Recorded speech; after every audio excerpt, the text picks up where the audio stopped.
Chapter 36. When Zalandra was a girl of 12, she contracted a fever that came close to ending her life.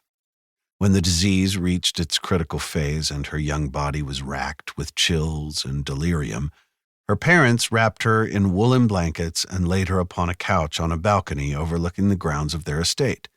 There, they left her to fight for her life. The strength of her youth and the powerful Vendayan medicines they had given her gradually won out over the sickness. When she came to herself, it was as though she was emerging from a long, winding tunnel of woven dreams. The events of the previous few days blurred into a fantastical skein of unfocused impressions, and she had no real idea of where she was or how she had come to be there. There was only a strong sensation of well-being. The sense that she was well at last and sitting safely in her home. Now Zalandra felt that old feeling anew, and her stirring consciousness believed that she was back on that balcony in the summer of her 12th year. The sensation of emerging from a half-recalled maze of unreal events was the same. Zalandra licked her dry lips and opened her mouth to call for her mother, but found that her voice would not respond.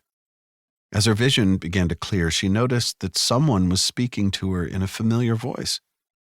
It was a hateful voice. It planted a germ of unease that took root within her, growing and spreading until her emerging awareness focused upon a simple and disturbing certainty. She was not on that balcony now. Zalandra found herself looking down at her feet. There was a bitter, oddly familiar taste in her mouth. A frown creased her high forehead as she noticed the dismal condition of her fine riding boots. How had they come to be so battered and dirty? The hateful voice droned on, sounding very pleased with itself. Zalandra looked up to see who would speak to her in such an annoying fashion. "Are you coming back to us now? Yes, I believe that you are. It is a great honor and a greater pleasure to have you as my guest."